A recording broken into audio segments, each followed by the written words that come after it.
Nick, what do you want me to make?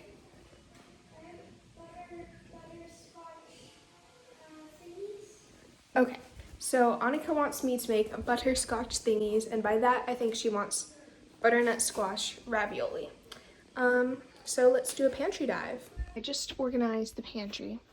I know these foods might look weird to some people, but to me they make sense.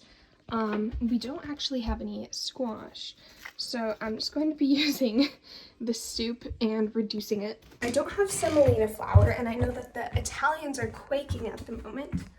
However, I have my favorite at King Arthur flour. Okay, that is flour, regardless of what other people might think. If I'm being extremely honest, I don't really like to make dough by hand, so we're gonna use this handy dandy food processor. Okay, and then we're gonna get about a pound of flour. So a pound of flour, or roughly around 450 grams. I'm gonna add, oh shoot, I forgot to tare. So not everyone knows what this word means, but upon a quick Google search, I found out that the way I use tear is not the top definition, and it's actually a noun, not a verb. I'm so disappointed. Okay, remember to tare. I'm sorry, I forgot tear was a noun. I'm gonna guess that was around 10 grams, so. Yep, perfect. I'm just gonna lock it into place. And we're always running out of salt in our house, so we use this weird salt right now. I'm not sure if I'm a fan of it, like, it says hickory smoked sea salt. It doesn't really taste like hickory, but I'm just gonna add, oh, it does taste like hickory. I'm gonna add 2 pinches just for kicks. Here I have a beautiful fork, and I'm gonna scooch that a bit. 4 eggs straight into here. Guess we're using, oh!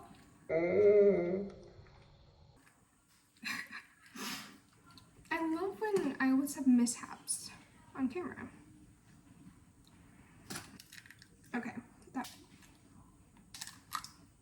gorgeous.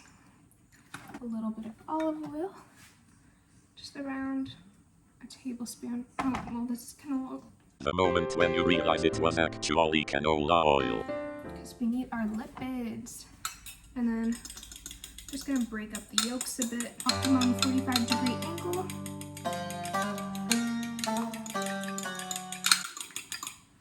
Okay, that's okay. Alright. Keep that going. And let's do this.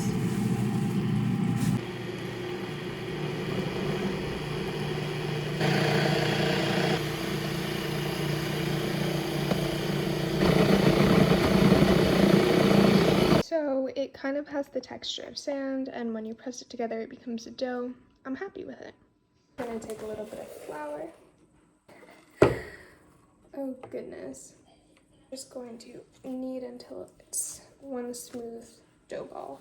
I have my ball of dough here, and it, you know, different flours have different results. So we're gonna wrap this up in plastic wrap and place it in the fridge to let the gluten develop and the flour hydrate so it's less tough. We also have to clean up the mess, which is kind of yucky. So this little plastic square is my mom's secret for cleaning up dough messes. Here I have a flat bottom pan, and we're gonna take our butternut squash soup and pour it straight in.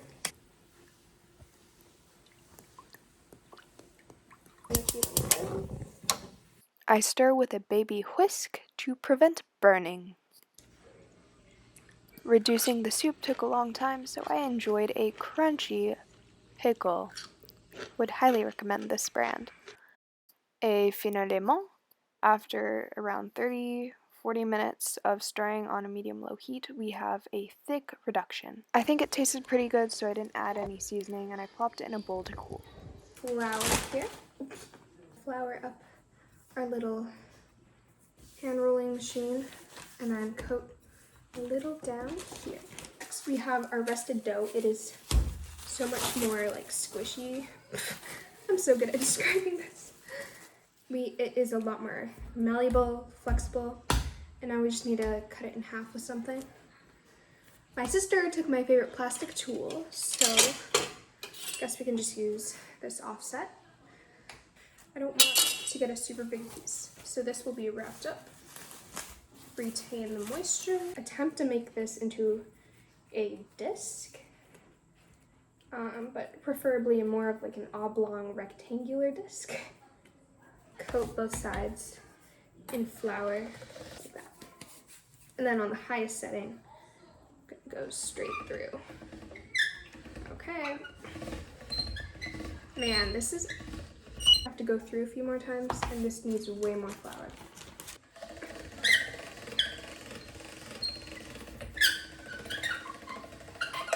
Passes later through different layers. Oh, we have this very transparent dough, and we're gonna do one more pass. Okay, there we go. Getting a solid trail now.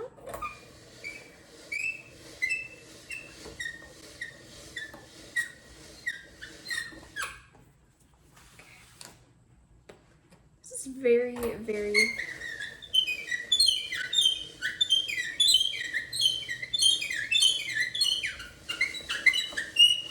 okay. So now we have basically one super long sheet. I want to cut the sheet right there. And back to voiceover, because what I was originally saying was kind of boring. I took this teaspoon scoop and I made obviously teaspoon-sized mounds.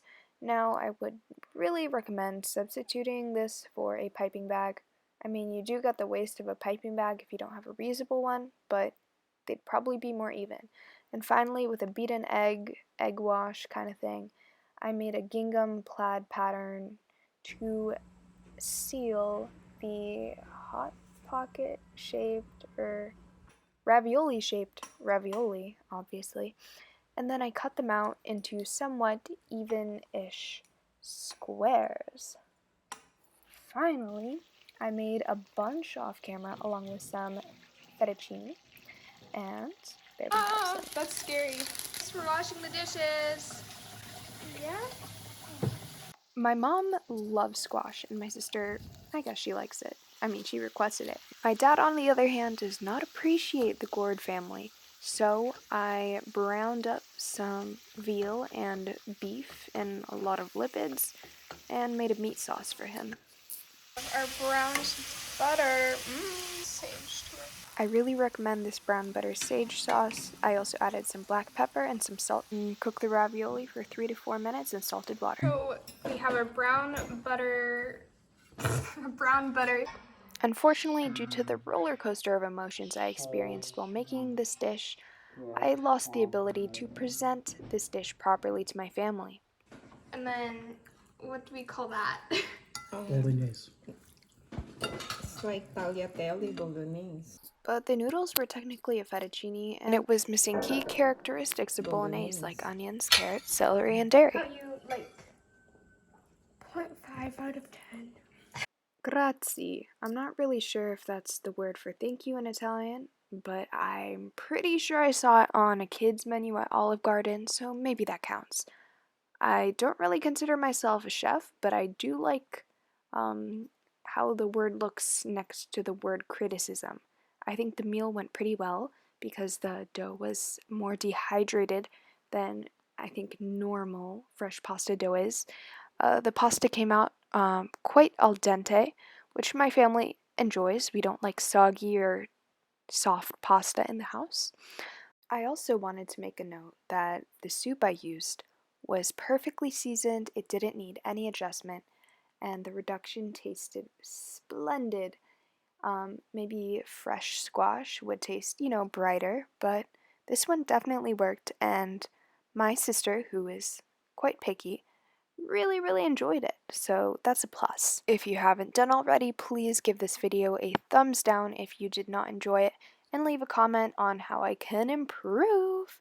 Also, if you want to see me cook a certain dish chaotically, comment that too. Like Gusteau from Ratatouille said, anyone can cook, and I truly believe that. I think the point of this series is to show that cooking is not all uptight and you don't have to be a Gordon Ramsay to navigate your way around the kitchen. Just jump in there and have some fun. Sometimes it might turn out, sometimes it might not, but anyone can cook at the end of the day. Cheers! Lemony, lemony, cricket.